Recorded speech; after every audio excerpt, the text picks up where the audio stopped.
अच्छा, तो हम सब चैटबॉट्स और एआई असिस्टेंट्स को तो जानते ही हैं, है ना? ये वो टूल्स हैं जो हमारे काम को आसान और स्मार्ट बनाते हैं। पर जरा सोचिए, क्या हो अगर ये पावरफुल एजेंट्स अकेले अकेले काम करने के बजाय एक साथ मिलकर एक टीम की तरह काम करें? बस इसी चीज को, इसी ऑर्केस्ट्रेशन की दुनिया को आज हम समझने वाले हैं। तो चलिए इसको थोड़ा और करीब से देखते हैं।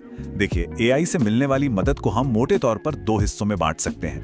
एक तरफ है एआई असिस्टेंट्स। इन्हें आप डीआईवाई या इसे खुद करे वाला मॉडल समझ सकते हैं। मतलब इनको एक प्रॉम्प्ट दिया, इन्होंने कुछ निर्देश दिए और फिर काम करने वाला इंसान होता है।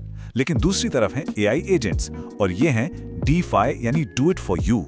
ये सिर्फ निर्देश नहीं देते, बल्कि खुद फैसले ले सकते हैं, एक्शन ले सकते हैं, और तो और ये बाहरी टूल से भी कनेक्ट हो सकते हैं। तो ये कहीं ज्यादा पावरफुल हैं। अब यहीं से कहानी थोड़ी दिलचस्प हो जाती है। जब किसी कंपनी या संगठन में ऐसे कई पावरफुल एआई एजेंट्स इस्तेमाल होने लगते हैं, तो एक नई मुश्किल खड़ी हो जाती है, और उस मुश्किल का नाम है साइलो इफेक्ट। होता क्या है कि जब कोई कंपनी एआई अपनाती है, तो वो बहुत सारे अलग अलग स्पेशलाइज्ड एजेंट्स ले आती है। मतलब हर एजेंट एक खास काम का एक्सपर्ट होता है। कोई बिलिंग देख रहा है, तो कोई शेड्यूलिंग संभाल रहा है, कोई डेटाबेस से जानकारी निकाल रहा है। अब ये अपने अपने काम में तो बहुत अच्छे हैं, बिल्कुल एक्सपर्ट्स की तरह। लेकिन यहीं से असली दिक्कत शुरू होती है। सबसे पहली बात, ये सारे टूल्स अलग अलग कंपनियों से आते हैं, अलग अलग वेंडर्स से। तो जाहिर है उनके काम करने का तरीका भी अलग होता है। उनका जो टेक्निकल ढांचा है, जो आर्किटेक्चर है, वो एक दूसरे से बिल्कुल अलग थलग होता है। और मामला यहीं खत्म नहीं होता। ये टूल्स अलग अलग जगहों पर भी होते हैं। कुछ क्लाउड पर चल रहे हैं, तो कुछ कंपनी के अपने ही सिस्टम में। तो आप देखिए पूरी तस्वीर कितनी उलझी हुई हो जाती है। तो सवाल ये उठता है कि इसका नतीजा क्या निकलता है? नतीजा एक पूरी तरह से बिखरा हुआ फ्रैगमेंटेड एआई इकोसिस्टम।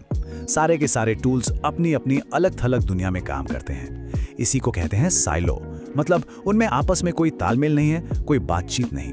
और जाहिर है ऐसे सिस्टम को मैनेज करना एक सिरदर्द बन जाता है।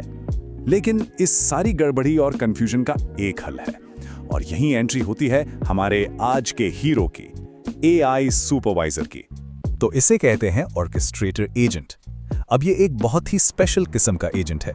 इसका काम खुद कोई टास्क करना नहीं है, बल्कि इसका काम है ये देखना कि बाकी सब अपना काम सही तरीके से कर रहे हैं या नहीं। इसे समझने का सबसे आसान तरीका क्या है? सोचिए, ये ऑफिस में एक सुपरवाइजर की तरह है।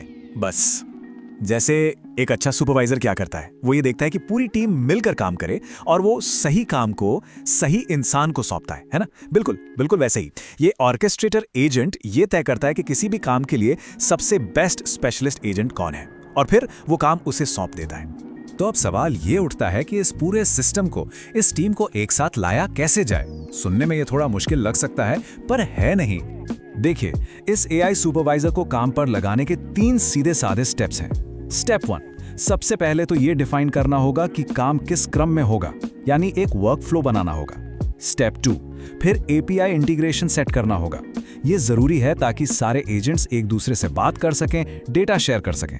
और आखिर में स्टेप 3, इन सबको एक साथ बांधने के लिए एक अच्छी सी ओपन सोर्स ऑर्केस्ट्रेशन टेक्नोलॉजी को लागू करना होगा।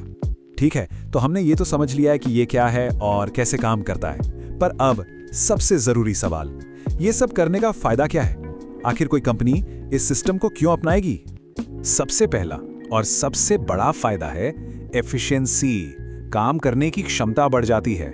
याद है वो डू इट फॉर यू वाला कॉन्सेप्ट? बस वही यहां बड़े पैमाने पर लागू होता है। जब एक सुपरवाइजर सारे काम सही एजेंट्स को बांटकर करवा रहा है, तो सोचिए पूरी टीम कितनी ज्यादा स्मार्ट और तेजी से काम कर पाएगी। दूसरा बड़ा फायदा है एक बेहतर एक्सपीरियंस। जब वो सारे साइलोज, वो सारी दीवारें टूट जाती हैं, तो हर टूल को दूसरे टूल की ताकत का भी एक्सेस मिल जाता है। सब मिलकर काम करते हैं। इससे एक बहुत ही स्मूथ, बिल्कुल सीमलेस एक्सपीरियंस बनता है। और तीसरा है स्केलेबिलिटी, मतलब बिजनेस को बढ़ाने की क्षमता। जब मुश्किल से मुश्किल वर्कफ्लो और फैसले ऑटोमेटिक हो जाते हैं, तो किसी भी कंपनी की काम करने की क्षमता कई गुना बढ़ जाती है। वो और भी बड़े और कॉम्प्लेक्स काम आसानी से कर सकती है। तो कुल मिला के बात यह है कि ऑर्केस्ट्रेटर्स एजेंट्स ये पक्का करते हैं कि सारे एआई टूल्स अकेले अकेले नहीं, बल्कि एक टीम की तरह काम करें। इससे कॉम्प्लेक्सिटी कम होती है और हर एक टूल का पूरा फायदा उठाया जा सकता है। ये बिल्कुल वैसा ही है जैसे एक अच्छा सुपरवाइजर कुछ साधारण लोगों को एक जबरदस्त टीम में बदल देता है। तो आखिर में बस एक सवाल के साथ छोड़ जाते हैं, अगर एक अकेला एआई एजेंट इतना पावरफुल टूल है तो जरा सोचिए इन टूल्स की एक पूरी टीम जो एक सुपरवाइजर के नीचे मिलकर काम कर रही हो, वो टीम क्या नहीं कर सकती।